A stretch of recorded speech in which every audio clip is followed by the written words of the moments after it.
본 방송에서 제공하는 투자 정보는 투자 판단에 대한 조언입니다. 방송에서 제공하는 주식의 가치, 가격 상승 및 하락에 대해서는 방송사에서 보장하지 않습니다.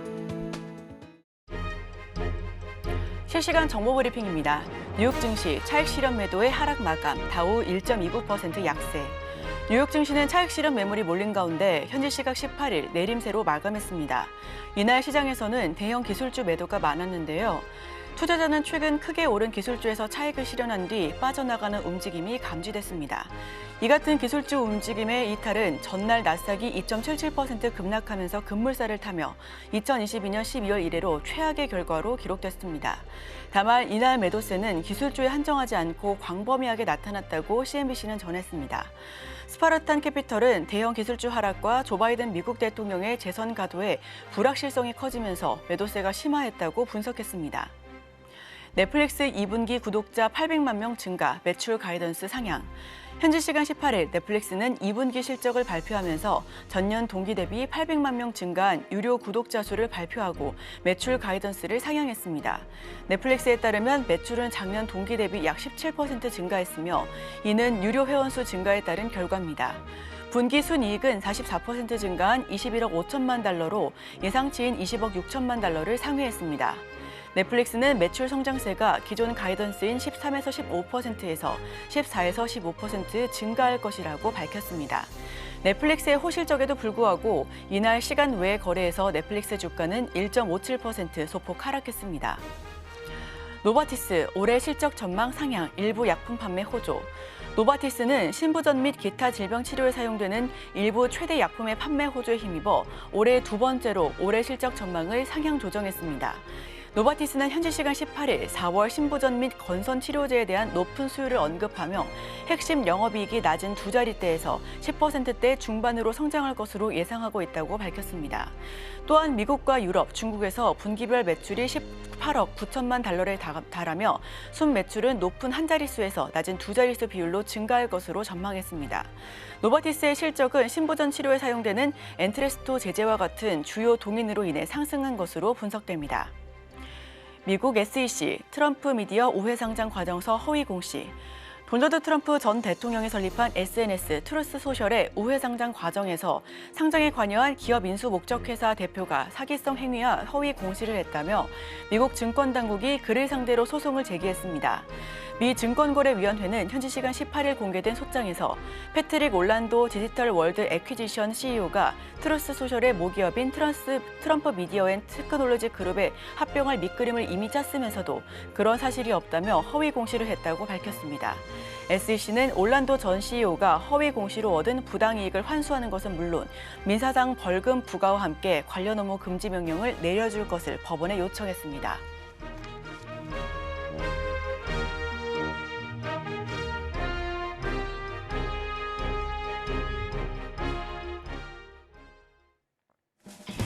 여러분의 성공 투자를 응원합니다. 안녕하세요. 증시 7일 진행의 이소연입니다. 간밤 미증시 3대 지수 일제히 하락하며 마감했습니다. 특히 다우지수는 1% 넘는 약세를 기록했는데요. 다만 TSMC가 호실적을 발표하고 다시 한번 기술주의 투심이 조금씩 살아나는 분위기가 연출됐습니다. 엔비디아 역시 2% 넘는 강세로 종가 형성했는데요. 자세한 소식 외신 브리핑을 통해서 전달드리도록 하겠습니다. 금요일의 증시 7 지금 바로 출발합니다.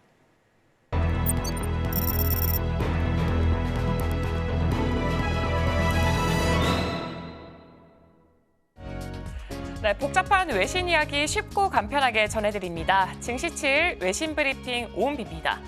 네, 간밤 뉴욕 증시는 차익 실현 매물이 대거 출회되면서 하락세로 거래를 마감했습니다. 다우지수는 전날보다 1.29% 하락한 34,665.02포인트로 종료됐습니다. S&P 500 지수는 0.78% 내려간 4,544.59포인트를 기록을 했고요. 기술주 중심의 나스닥 지수는 0.7% 하락한 13,871.2포인트로 장을 마쳤습니다. 이어서 간밤 소식들 전해드리도록 하겠습니다. 네, 미 노동부는 최소 2주 이상 실업수당을 신청한 계속 실업수당 청구 건수가 6월 30일부터 7월 6일 주간에 186만 7천 건으로 직전 주보다 2만 건 증가했다고 발표했습니다. 이는 2021년 11월 이후 약 2년 7개월 만에 가장 높은 수준입니다. 계속 실업수당 청구는 지난 4월 하순 이후 계속해서 상승세를 보이고 있습니다. 이는 실업 후 새 일자리를 바로 찾지 못하는 사람들이 늘고 있음을 의미하고 있습니다. 지난주 신규 실업수당 청구 건수는 24만 3천 건으로 전주보다 2만 건 증가해 다우존스가 집계한 전문가 전망치 22만 9천 건을 웃돌았습니다. 이런 수치는 노동시장의 둔화와 고용 회복의 어려움을 시사하고 있습니다. 다음 소식입니다. 영국의 3월에서 5월 분기 실업률은 4.4%로 2월에서 4월과 동일하지만 1월에서 3월 대비 소폭 상승했습니다. 통계청은 고용 증가세가 둔화되고 실업률이 높아지면서 노동시장이 약화되고 있다라고 밝혔습니다. 또한 4월에서 6월 취업자 수는 3만 명이 줄어든 88만 9천 명을 기록했고요. 결혼 자리는 여전히 코로나19 이전보다 높은 수준을 유지하고 있습니다. 이는 고용시장의 회복이 여전히 불안정함을 보여주고 있습니다. 영란은행이 주목하는 보너스를 제외한 임금은 3월에서 5월에 전년 동기 대비 5.7% 상승했으나 2월에서 4월에 6%에서 둔화된 모습을 보였습니다. 민간 부문의 임금 상승률도 5.6%로 하락했습니다. 이런 데이터는 임금 상승세가 둔화되고 있음을 나타냅니다. 결과적으로 이런 경제 지표들은 영란은행의 금리 인하 시기를 늦출 가능성을 보이고 있습니다. 특히 소비자 물가지수 상승률이 예상보다 높아지면서 금리 인하 확률은 33%로 떨어졌습니다. 이는 인플레이션 압력이 여전히 존재함을 시사합니다. 다음 소식입니다. 유럽 중앙은행은 기준금리를 연 4.25%로 동결했으며 수신금리와 한계대출금리도 각각 연 3.75%와 연 4.5%로 유지했습니다. ECB는 이번 결정의 배경으로 국내 물가 압력과 서비스 인플레이션의 상승을 언급을 했습니다. 또한 소비자 물가지수가 내년까지 목표치를 웃돌 가능성이 높다고 설명을 했습니다. ECB는 5월에 일시적인 요인으로 인해서 근원 소비자 물가가 상승했으나 6월에는 안정적이거나 하락세를 보였다라고 밝혔습니다. 이는 중기 인플레이션 전망에 대한 이전 평가를 지지하는 새로운 정보들에 기반한 것입니다. 전문가들은 ECB가 올해와 내년에 걸쳐서 하루에 3번에서 2차례 기준금리를 인하할 것으로 보고 있습니다. UBS 애널리스트 클루제는 9월 이후 분기마다 0.25%포인트씩 천천히 금리를 인하할 가능성이 있다고 분석했습니다. 네, 다음 소식입니다. 우르줄라 폰데어라이엔 유럽연합 집행위원장이 18일 유럽의회 인준투표를 통과하면서 5년 연임에 성공했습니다. 폰데어라이엔 집행위원장은 프랑스 스트라스부르 유럽의회 본회의장에서 진행된 인준투표에서 720표 중 401표를 얻어서 과반을 넘겼습니다. 2019년 여성으로는 처음으로 EU 집행위원장에 선출된 이 폰데어라이엔은 재선에도 성공하면서 또 한 번 여성 최초 기록을 세웠습니다. 1958년 EU 행정부 기관인 집행위가 신설된 이후 연임에 성공한 집행위원장은 자크 돌로르와 조제 마누엘 바호주를 포함해서 폰데어라이엔까지 3명입니다. 네, 다음 소식입니다. 시진핑 중국 국가주석의 중국 경제정책을 결정할 제20기 3차 전체 회의가 종료됐습니다. 중국 공산당은 2035년까지 사회주의 시장경제 체제를 구축하겠다고 밝혔으나 단기적인 경기 회복을 위한 구체적인 조치는 발표되지 않았습니다. 이번 회의에서는 전면적인 개혁의 심화와 중국식 현대화 추진에 대한 결정이 채택됐습니다. 국제 환경과 국내 문제를 고려해 고품질 발전과 개혁을 심화하기로 합의했습니다. 중국식 현대화의 목표는 2035년까지 사회주의 시장 경제체제와 중국 특색 사회주의 제도를 완벽하게 구축하는 것입니다. 이를 위해서 경제 발전, 도시와 농촌 통합, 대외 개방, 국가안보 시스템 현대화 등이 필요하다고 강조했습니다. 또한 재정, 조세, 금융개혁, 외국인 투자 관리 시스템 개선, 내수 확대, 녹색 발전 등을 추진할 계획입니다. 주요 경제 위험 요소로는 부동산, 지방정부 부채, 중소금융기관 등이 포함됐습니다. 이번 회의에서는 칭강 전 외교부장, 리상푸 전 국방부장, 리위차오 전 로켓군 사령원의 인사조처도 이뤄졌습니다. 네, 다음 소식입니다. TSMC는 올해 2분기 인공지능 열풍 덕분에 순이익이 36% 증가한 2,478억 대만 달러를 기록했다고 발표했습니다. 이는 블룸버그 전망치인 2,350억 대만 달러와 시장 분석업체 LSEG가 애널리스트 21명을 대상으로 조사했던 이 순이익 추정치인 2,388억 대만 달러를 모두 웃도는 성과입니다. TSMC의 2분기 매출은 전년 동기 대비 32% 증가한 208억 2천만 달러로 집계가 됐습니다. 애플과 엔비디아를 주요 고객으로 둔 TSMC의 호실적은 AI 시장의 급성장이 주요 요인입니다. TSMC는 첨단 공정이 매출의 67%를 차지했다고 설명했습니다. TSMC는 3분기 매출이 전년 동기 대비 최대 34% 증가한 224억에서 232억 달러에 이를 것으로 예상했습니다. AI 붐 이후 주가는 2배 이상 상승했으며 최근 뉴욕 증시에서 시가총액이 1조 달러를 기록하기도 했습니다. 하지만 도널드 트럼프 전 미국 대통령의 이 발언 이후에는 주가가 조금은 주춤한 상황입니다. 트럼프 전 대통령은 바이든 행정부가 이 대만 TSMC에 보조금을 지급하는 것을 문제 삼았습니다. TSMC의 2분기 자본 지출은 1분기 57억 7천만 달러에서 63억 6천만 달러로 증가를 했습니다. 네, 다음 소식입니다. 샤오미가 두께가 1cm가 채 되지 않은 폴더블 스마트폰 믹스 폴드 4를 발표했습니다. 샤오미는 이렇게 공식 이미지와 함께 제품 사양을 공개하며 신제품 출시를 알렸습니다. 믹스 폴드 4는 접는 형태의 스마트폰으로 두께는 9.47mm, 무게는 226g입니다. 전작보다 두께가 더 얇아졌습니다. 샤오미는 샤오미 용골 힌지 2.0을 적용해서 힌지 구조를 소형화하고 탄소 섬유 소재를 사용해서 무게가 줄였다고 설명을 했습니다. 카운터포인트 리서치에 따르면 올해 1분기 세계 폴더블 폰 시장에서 화웨이가 35% 점유율로 1위를 차지했습니다. 네, 다음 소식입니다. 미국 퀄컴이 중국 트랜션을 특허 침해로 고소했습니다. 퀄컴은 트랜션이 테크노, 아이텔, 인피닉스 브랜드를 생산하면서 특허 사용료를 지불하지 않았다고 주장하며 인도, 유럽 그리고 중국에서 손해배상을 청구했습니다. 퀄컴은 4G와 3G 특허 침해를 주장하며 배상을 요구했습니다. 반면 트랜션은 퀄컴과 협상할 용의가 있으며 이미 5G 특허 라이선스 계약을 이행 중이다라고 밝혔습니다. 또한 필립스와 노키아도 트랜션을 제소했습니다. 트랜션은 아프리카와 남아시아에서 저가 기종을 판매하면서 성장을 했고요. 이들 시장에서 특허제가 미비하다라고 설명을 했습니다. 트랜션은 퀄컴의 과도한 특허료 요구가 공정하지 않다고 주장을 했습니다. 네, 다음 소식입니다. 인도의 교육기업 바이주스는 기업 가치가 30조 원을 넘었지만 광고료 260억 원을 미지급해서 파산 위기에 처했습니다. 인도 크리켓 관리위원회 BCCI는 바이주스가 크리켓 유니폼 이 팀의 스폰서 계약 후에 263억 원을 지불하지 않았다며 파산 절차를 요청했습니다. 벵갈루루 회사법재판소는 이를 받아들여서 자산 동결 및 파산 절차를 명령했습니다. 현재 바이주스는 BCCI와 협의를 모색하고 있습니다. 바이주스는 2011년에 설립된 교육 애플리케이션 업체로 이 코로나19 대유행 기간에 크게 성장했습니다. 그러나 최근에 회계 부정, 대출 미상환, 임금 체불 등의 문제와 함께 경영권 다툼으로 인해서 회사 가치가 급락을 했습니다. 블랙록은 올해 초에 바이주스의 가치를 1조 4천억 원으로 평가했으며 네덜란드 기술 투자 회사 프로수스는 자사 보유 지분을 전액 손실 처리했습니다. 이로 인해서 바이주스는 현재 심각한 재정 위기에 직면해 있으며 파산 절차를 피하기 위해서 BCCI와의 합의가 필수적인 상황입니다.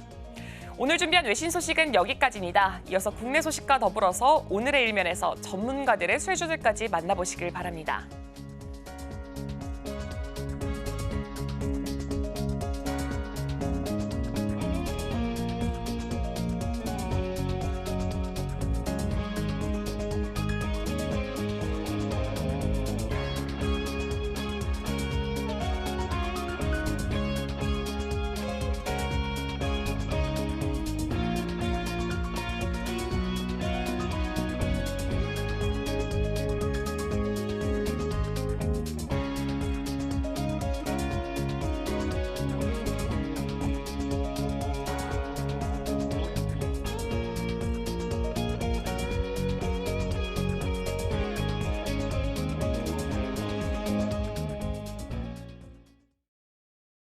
네, 서울경제TV 증시 7 조간 브리핑 시간입니다. 서울경제 신문에서 발행한 이슈 전해드리는데요. 첫 번째 소식부터 하나하나 짚어보겠습니다. 화면 살펴보시죠. 구속 기로에 선 김범수, 카카오 경영쇄신 신사업 시계 제로. 첫 번째 소식 전해드립니다. 검찰이 SM엔터테인먼트 주식 시세 조종 혐의로 김범수 카카오 창업자에 대해 구속영장을 청구하면서 사법 리스크가 최고조로 달하고 있습니다. 다만 카카오 측은 혐의를 전면 부인하고 있어 영장 실질 심사에서 치열한 공방이 예정되고 있는데요. 김 위원장에 대한 구속영장이 기각될 가능성도 있으나 혹여 구속으로 이어질 경우 경영 쇄신과 신사업 추진 등의 차질이 불가피할 것으로 보여집니다. 김 위원장은 지난해 2월 SM엔터를 인수하는 과정에서 경쟁사인 하이브의 공개 매수를 방해하기 위해 시세 조종한 혐의를 받고 있는데요. 이 과정에서 금융당국의 주식 대량 보유 보고를 하지 않은 혐의도 제기되고 있습니다. 같은 해 2월 28일은 하이브의 SM엔터 주식 공개 매수 마감일로 당시 주가가 공개 매수가보다 높은 12만 7,600원으로 마감되자 하이브는 인수를 포기했고요. 검찰이 수사 과정에서 김 위원장이 시세 조종 공모와 관련된 충분한 인적, 물적 증거를 확보했다라는 입장을 표명했습니다. 김 위원장은 SM엔터 주식을 장내 매수하겠다는 안건을 보고받고 승인한 것은 사실이지만 구체적인 매수 방식과 과정에 대해서는 보고받지 않았다며 혐의를 전면 부인하고 있습니다. 카카오의 SM엔터 시세 조종 의혹 논란 일지입니다. 2023년 2월 7일 작년이죠. 카카오의 SM엔터테인먼트 지분 매입 계획을 발표했습니다. 10일은 하이브가 이수만의 SM엔터 지분 14.8% 매입 계약 및 공개 매수를 시작했는데요. 다만 3월 6일 하이브의 공개 매수가 실패했고요. 7일은 카카오 공개 매수 발표를 진행했습니다. 12일 카카오와 하이브 합의안을 발표했는데요. 다만 올해로 넘어가 7월 9일 서울남부지검은 김범수 창업자 소환 조사를 실시했고요. 17일 김범수 창업자 구속영장 청구를 발부했습니다.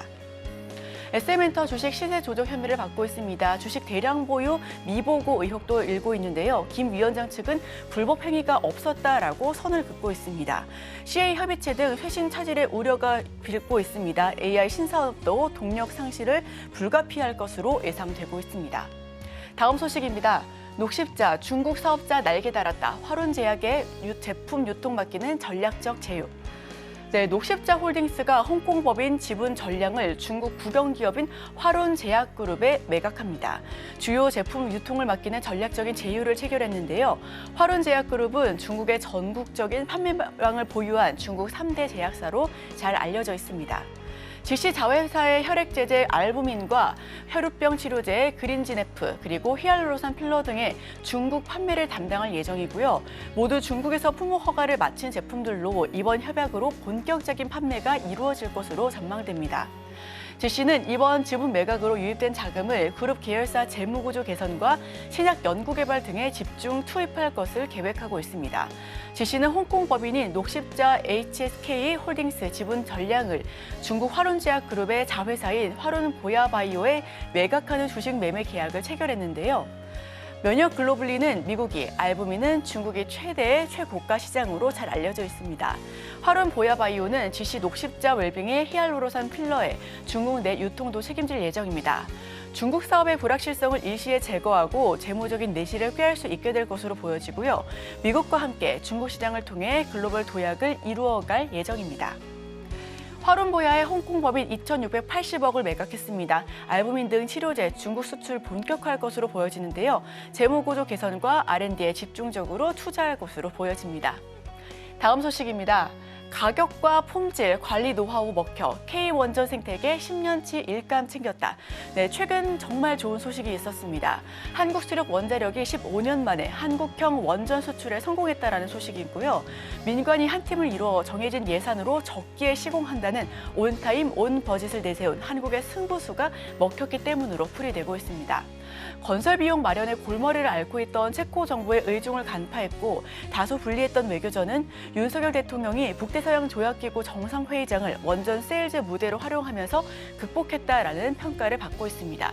한국형 원전의 최대 강점은 낮은 건설 비용으로 있는데요. 한국의 원전 건설 단가는 세계 최저 수준으로 프랑스 절반에 불과합니다. 원전 1기당 건설 비용을 내리고자 발주 규모를 키웠던 체코로서는 반가운 일이 아닐 수가 없고요. 한국이 정해진 기한 내에 공사를 마친다는 점도 매력적인 포인트였습니다. 한국은 2009년 수주한 바리카 원전을 일정대로 건설했지만 프랑스는 핀란드 3호기를 2009년까지 짓기로 했다가 14년가량 지연한 저력이 있었습니다. 우리 원전 생태계에 10년치 일감이 생기는 셈인데 원전 운영과 기기 교체 등 운영 지원에 참여함으로써 추가 수주도 따라오게 될 것으로 보여집니다. 원전 수주로 체코와는 100년 가까운 직간접적인 협력 관계를 맺게 되는 건데요. 유럽 진출에 교두보를 만들었다는 점에서도 호평이 나오고 있습니다. 폴란드와 루마니아 등 원전도 추가 수주에 대한 기대감이 물고 있습니다. 탈원전으로 유턴한 유럽에 대해서 계속해서 세일즈를 펼칠 수 있을 것으로 기대감이 큰 상황입니다. 킬로와트당 건설비 3,571불로 세계 최저 수준입니다. 핵심 설비 국산화로 안전성 역시 높였다라는 평가이고요. 국내외 유지보수 경험을 인정받아 네덜란드 신규 수주전도 본격화될 전망입니다. 탈원전 이후 국내 생태계를 되살릴 수 있을 것이다라는 평가도 함께 받고 있습니다. 다음 소식입니다. 전기차 관세 보조금 선제 대응 필요하다. 타국과 공조해야. 도널드 트럼프 전 대통령이 모든 나라에 10% 관세를 부과하겠다라는 계획을 재확인했습니다. 반도체 보조금에 부정적인 인식을 내비치면서 국내 산업계에 부정적인 영향 역시도 우려를 받고 있는데요. 업계에서는 관세 폭탄을 비롯해 트럼프가 내세우는 정책들에 대한 대응을 서둘러야 한다라는 목소리가 커지고 있습니다. 모든 국가에 10% 관세를 부과하고 중국산에는 60에서 100%를 매기는 게 뼈대를 보여주고 있고요. 관세 인상은 수입품 가격 상승을 불러옵니다. 미국 내 판매 가격이 올라 소비 감소와 경기 둔화를 불러올 수가 있고요. 미국 인플레이션 제가 속에 국채 금리가 뛰면서 국내 통화 정책에 부담을 줄 가능성 역시 높아 보입니다. 특히 자동차와 철강, 화학 등 대미 수출액이 큰 제품을 중심으로 문제가 확대될 수도 있습니다.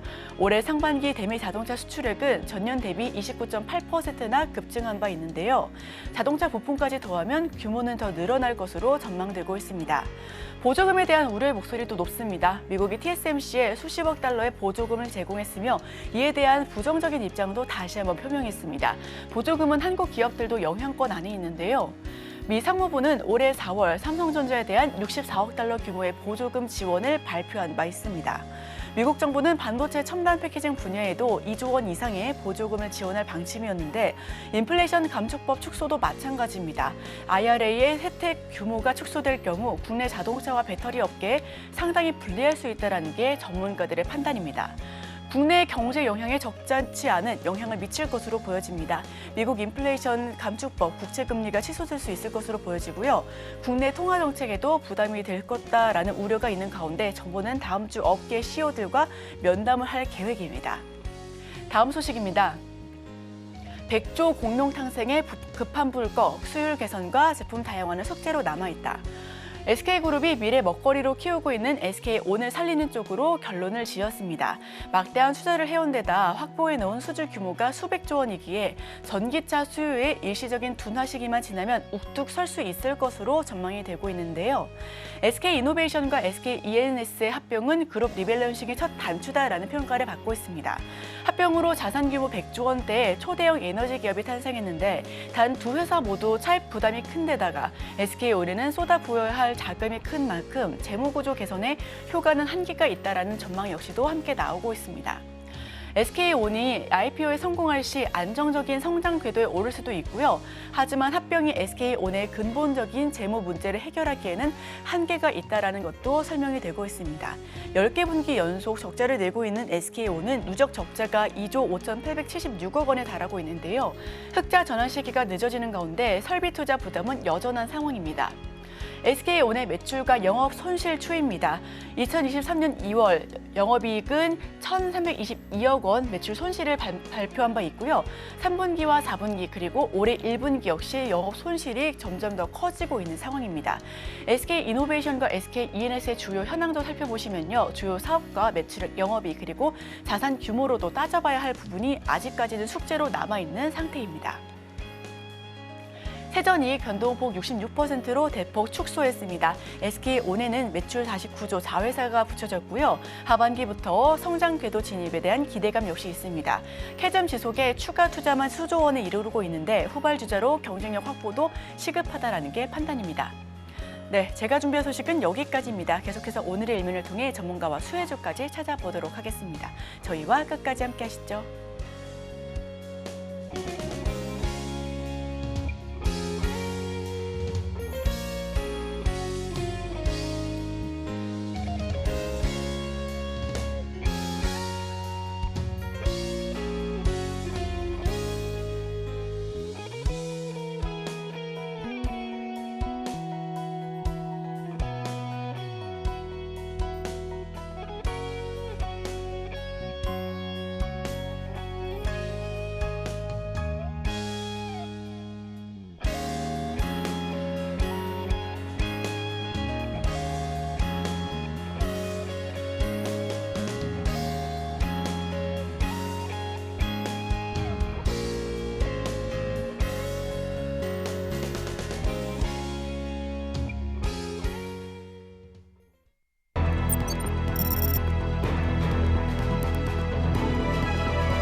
네, 오늘의 일면 헤드라인입니다. 제약바이오 하반기 체크포인트는 헤드라인 풀어주실 분이죠. 로코투자연구소 임순재 대표 함께입니다. 어서 오세요. 네, 안녕하십니까. 네, HLB 등의 임상시험 소식이 들리면서 또 들썩했다가 정정 소식에 다시 한번 30% 가까운 하락폭을 보였었던 제약바이오 업체들입니다. 하지만 여전히 투자자들한테는 희망 1번지라고 할 수 있는 업종이자 테마인데요. 하반기 투자 포인트 혹은 전망 어떻게 보실까요? 네, 뭐 최근에 그 제약바이오 쪽으로 이제 조금 투자 심리가 좀 개선이 되고 있는 그런 살아나고 있는 것 상황이죠. 같습니다. 네, 그렇죠. 뭐 일단 다른 그 분야가 조금 주춤거리면서 상대적으로 제약바이오 분야 쪽으로 이제 들어온다라고 보시면 되는데요. 그렇게 된 이제 가장 큰 이유는 미국의 기준금리 인하 가능성이 제기가 되면서다라고 보시면 될 것 같습니다.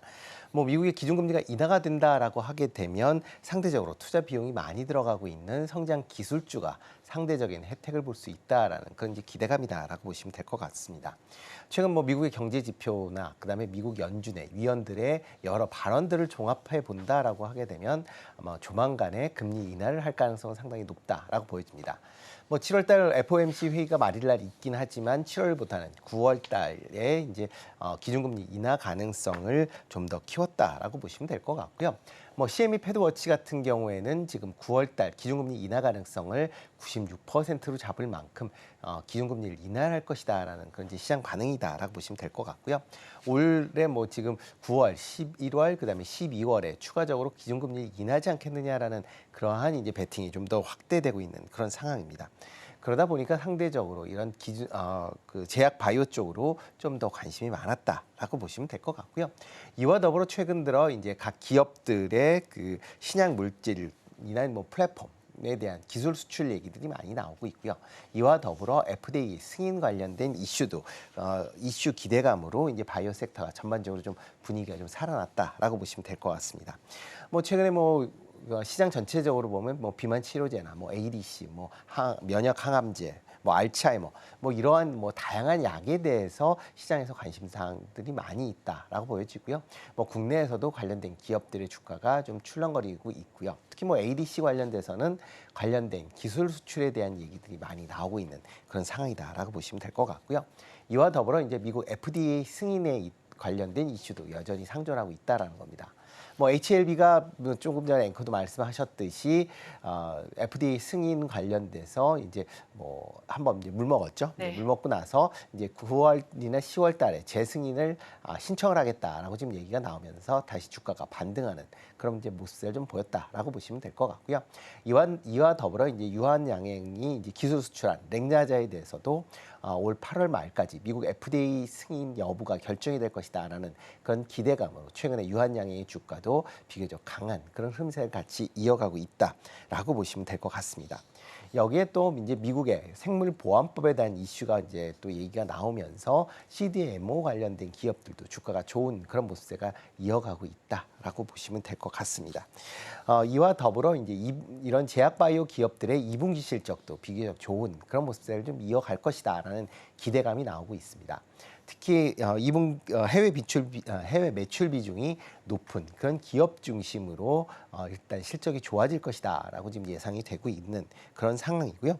뭐 대표적으로 본다라고 하게 되면 삼성 바이오로직스 같은 경우에는 뭐 지금 매출 같은 경우는 전년보다 15%, 그다음에 영업이익은 21% 정도 증가할 걸로 보여집니다.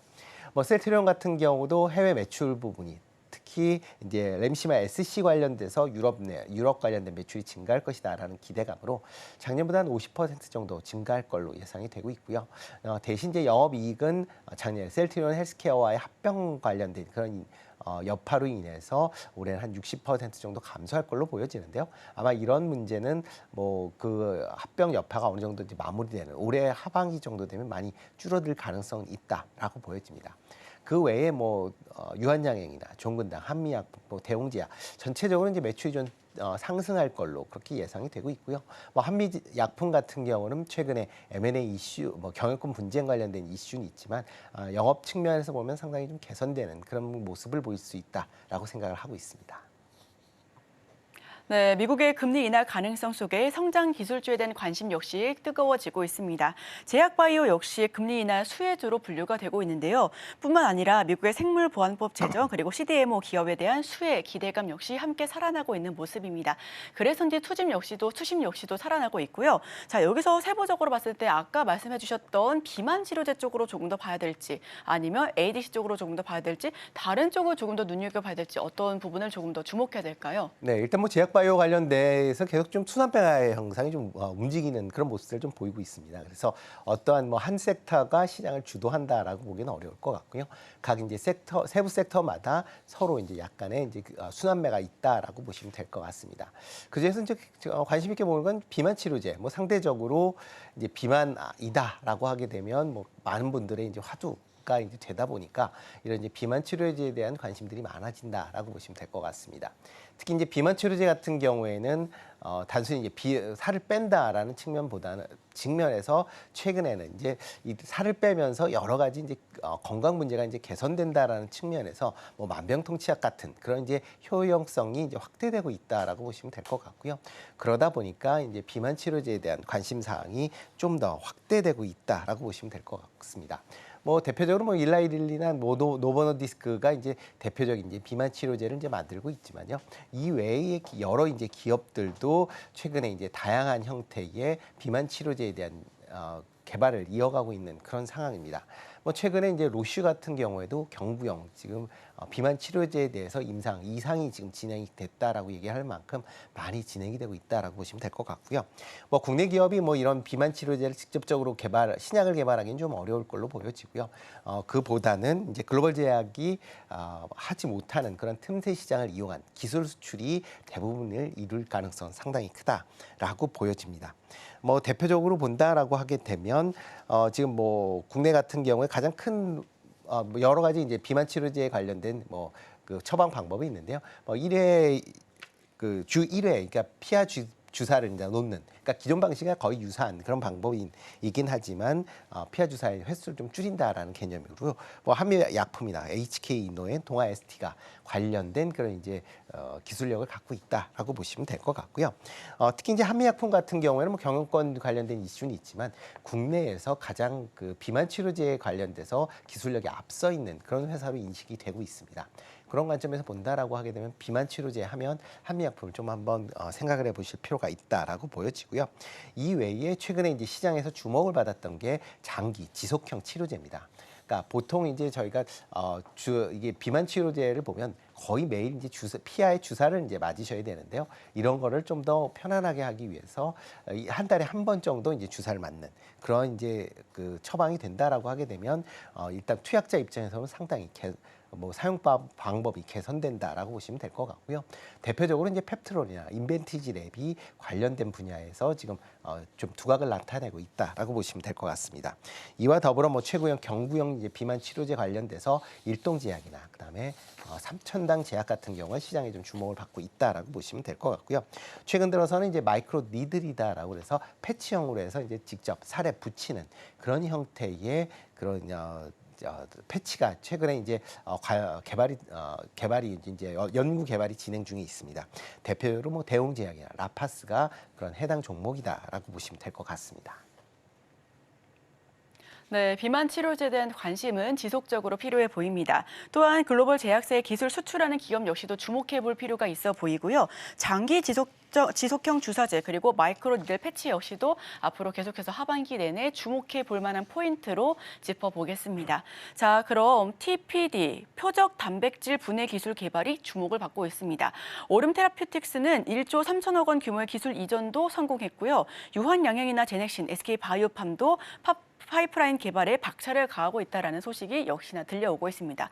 자, 이와 관련해서 TPD, 여기서는 지금 하반기에 조금 더 관심 있게 지켜봐도 좋을지 좀 어떤 부분 눈여겨보면 될까요? 일단 뭐 TPD 기술이라는 게 보면 이제 과거에는 이제 어떤 이제 뭐 종양세포를 뭐 예를 들면 종양세포를 확장하는 그러니까 번식하는 걸 이제 막았었다라고 보시면 될 것 같습니다. 그러니까 기존의 항암제가 그렇다라고 하게 되면 TPD 항암제 같은 경우는 이런 이제 증식을 억제하는 게 아니라 아예 종양을 직접적으로 이제 없애는 그런 이제 신약이다라고 보시면 될 것 같습니다. 그렇기 때문에 만약 성공을 한다라고 하게 되면 그만큼 향후에 항암제 시장에서의 어떤 패러다임을 바꿀 수 있는 그런 기술이다라고 지금 얘기가 나와 있고요. 2018년도에 이제 관련 기술이 이제 처음 공개가 되면서 이런 제약바이오 업체들이 상당하게 관심을 갖고 있는 그런 상황입니다. 특히 뭐 지금 국내 바이오 기업 중에서 오름 테라퓨틱 같은 경우에는 지금 TPD ADC라는 기술을 통해서 그러니까 미국에 이제 수출을 하면서 최대 1조 3천억 원 정도의 이제 기술 수출, 그러니까 마일스톤을 이제 받을 수 있다라는 거고요. 이에 따라서 이와 더불어 실질적으로 뭐 약이 양산화된다라고 하게 되면 로열티 수입도 이제 같이 받을 수 있다라는 그런 이제 그런 이제 얘기들이 나오고 있습니다. 그만큼 TDP 기술 같은 경우는 TPD 기술 같은 경우는 시장에서 그만큼 관심사항을 좀 많이 가질 수밖에 없다라고 보여지는데요. 뭐 지금 빅파마뿐만 아니라 국내 기업들도 이런 TDP 관련돼서 투자가 확대되고 있다라고 보시면 될 것 같습니다.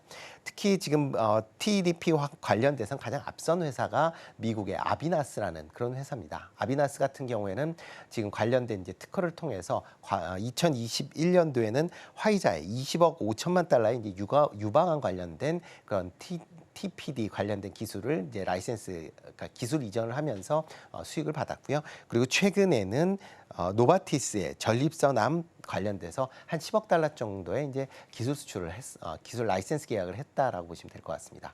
그만큼 이제 이런 이제 TPD 관련된 기술이 이제 시장에서 좀 주목을 받고 있다라고 보시면 될 것 같고요. 국내 기업 같은 경우도 대표적으로 이제 SK 바이오팜 같은 경우에는 미국의 유빅스 테라퓨틱스 국내 업체죠. 죄송합니다. SK 바이오팜 같은 경우는 미국의 TPD 전문 업체인 프로테오반 사이언스의 이제 지분을 인수를 하면서 관련된 협력을 진행하고 있는 상황이고요. 유한양행 같은 경우는 국내 TBT 이제 치료제 관련 개발 기업인 유빅스 테라퓨틱스의 전립선암 치료제 관련돼서 이제 기술을 도입한 그런 상황입니다.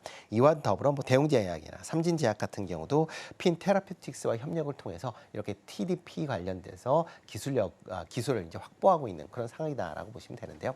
그렇지만 TPD 관련된 기술이 이제 초기 단계다라고 보시면 될 것 같습니다. 그리고 관련된 기술이 뭐 조금씩 이제 나오고는 있지만 아직까지 임상 단계에 머물러 있다라고 보면 될 것 같고요. 그리고 임상 단계 관련돼서 일부 일부 이제 같은 경우에는 상당히 좀 예상보다는 조금 그런 효용성이 좀 떨어지는 그런 이제 임상 결과도 나왔습니다. 대표적으로 화이자의 유방암 관련된 이제 TPD 관련된 부분은 지금 임상 이상까지 했는데 지금 시장에서의 기대만큼은 안 되는 그런 상황이다라고 보면 최종적으로 이런 게 신약으로 상용화될 때까지는 아마 관련된 기대감만 존재할 뿐이지 아직까지는 조금 그걸로 인해서 실적이 나오기는 어려우니까요. 뭐 만약 움직인다라고 하게 되면 아직까지는 테마 성격으로 보시는 게 좀 더 맞지 않을까 싶습니다.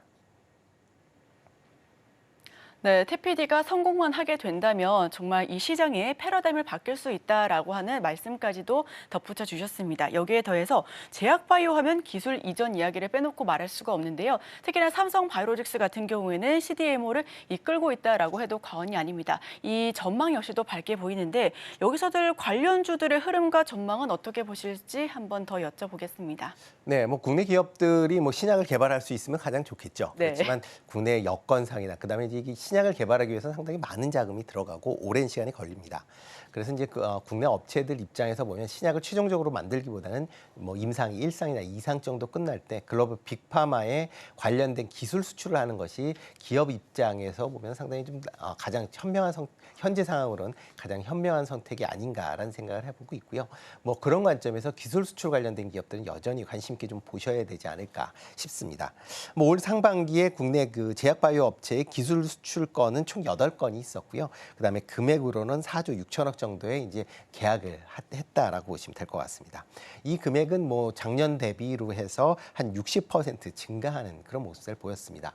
그만큼 이제 국내 기업들이 그 기술 수출하는 게 그만큼 이제 고부가가치를 나타낼 수 있는 그런 기술들이 많아졌다라고 보시면 될 것 같고요.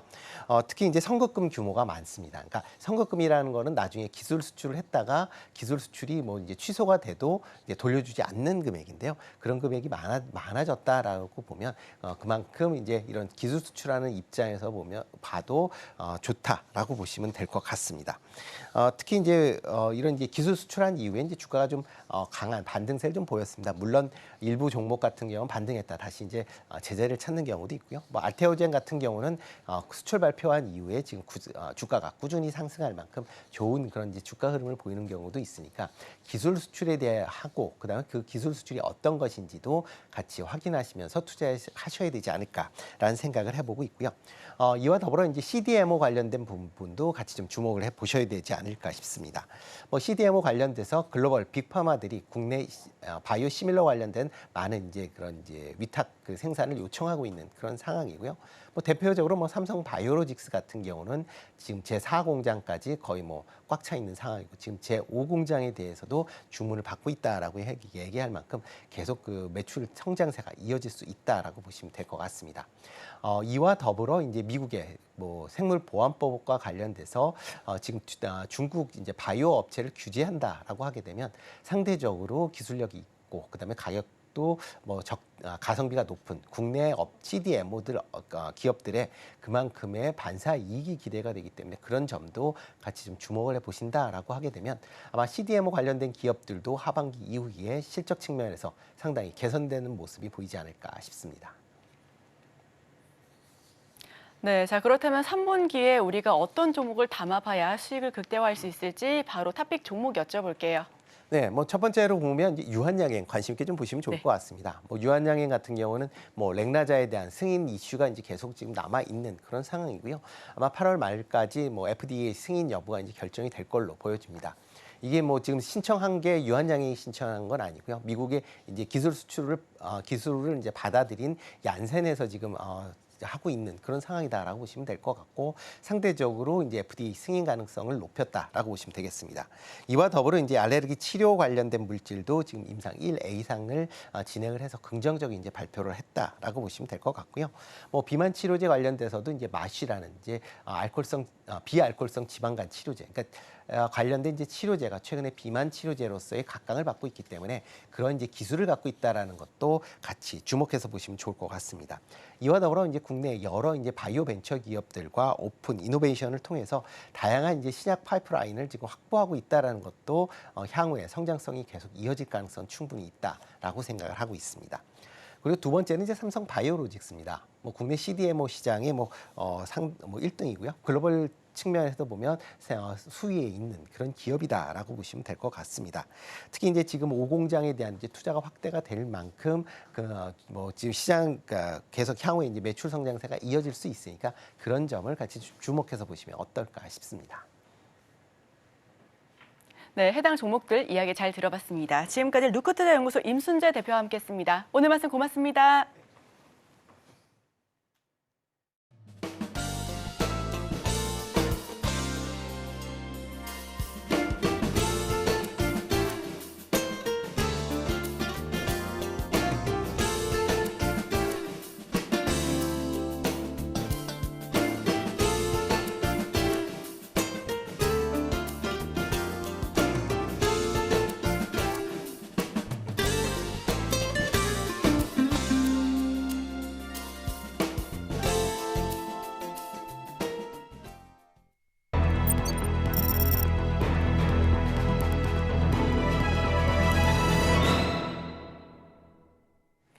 네, 투자하시기 전에 참고해보면 좋을 리포트 준비했습니다. 오늘 준비할 리포트는 APR입니다.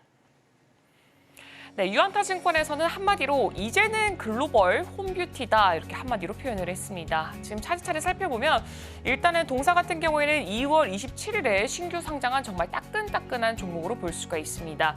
일부기 같은 경우에는 사업 부문별 매출 기준이 홈뷰티 디바이스와 그리고 화장품 및 뷰티가 45%, 44%로 거의 대부분 이쪽에서 매출이 나오고 있다라고 봐주시면 좋을 것 같습니다. 주요 브랜드는 메디큐브 AGR로 아마 화장품에 대해서 몇 번 들어보셨다 하면은 이 메디큐브라는 단어가 굉장히 친숙하게 접근해 오실 거라고 생각이 들고 있습니다.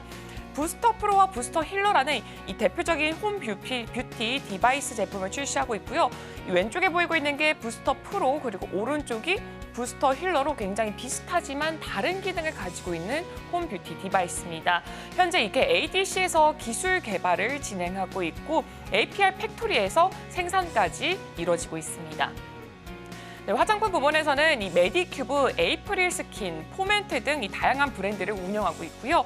메디큐브 같은 경우에는 이 피부 고민에 맞춰서 이 다양한 제품의 라인업을 제공하고 있습니다. 한마디로 기초에 탄탄하게끔 만들어 놓은 브랜드다라고 볼 수가 있고요. 에이프릴 스킨 같은 경우에는 자연 원료를 활용해서 고기능, 저자극 피부 솔루션을 제공하고 있습니다. 요즘 트렌드 자체가 아무래도 순한 제품들, 아무래도 자연에서 유래된 제품들이 유행하고 있기 때문에 여기가 그쪽에 타겟에 맞출 수 있는 브랜드라고 볼 수가 있습니다. 포멘트 같은 경우에 향수와 또 바디워시를 통해서 이 라이프 스타일 뷰티를 선보일 수 있는 조금은 다른 결의 브랜드로 평가가 되고 있습니다. 일단은 여기서 유안타증권에서는 투자 의견은 바이 목표 주가는 52만 원을 설정해 놓은 상태입니다.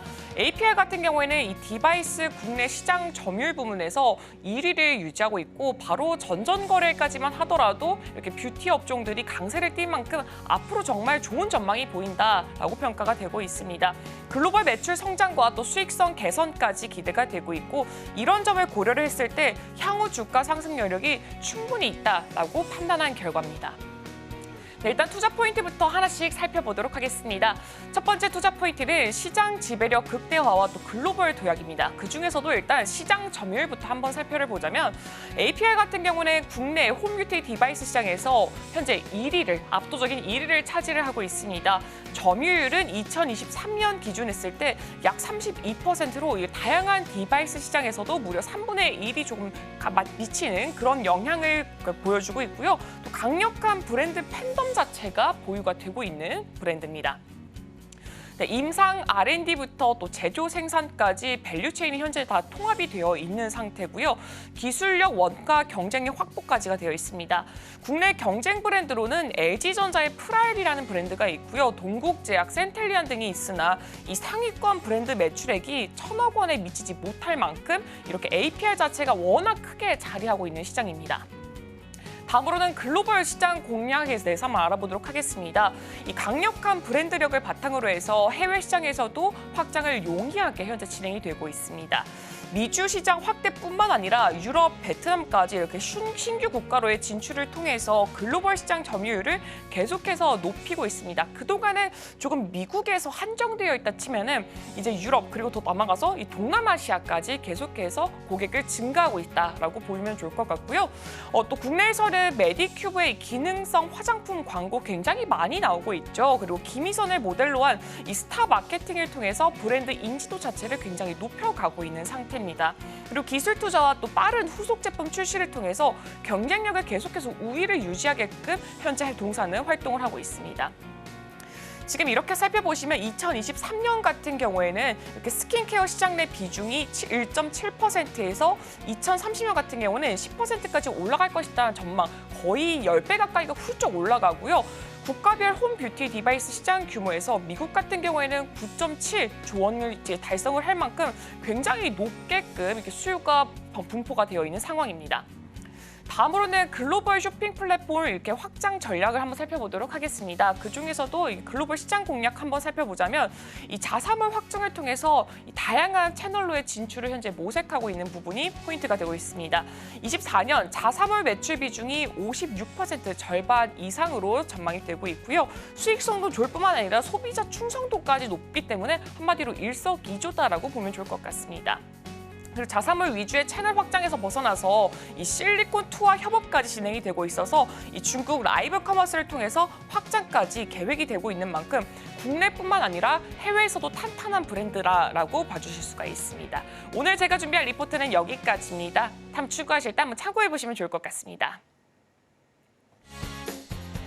네, 오늘 일본의 총무성이 6월 소비자 물가 지수를 발표합니다. 오늘의 일면에서는 바이오의 하반기 체크 포인트 살펴보면서 관련 종목으로 유한양행, 삼성바이오로직스, 한미약품까지 살펴봤습니다. 투자하실 때 참고해보시기 바랍니다.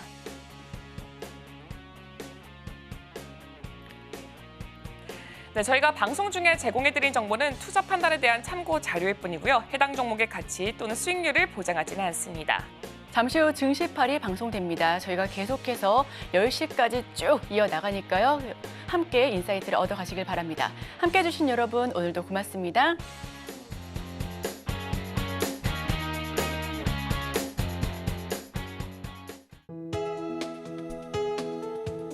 본 방송에서 제공하는 투자 정보는 투자 판단에 대한 조언입니다. 방송에서 제공하는 주식의 가치, 가격 상승 및 하락에 대해서는 방송사에서 보장하지 않습니다.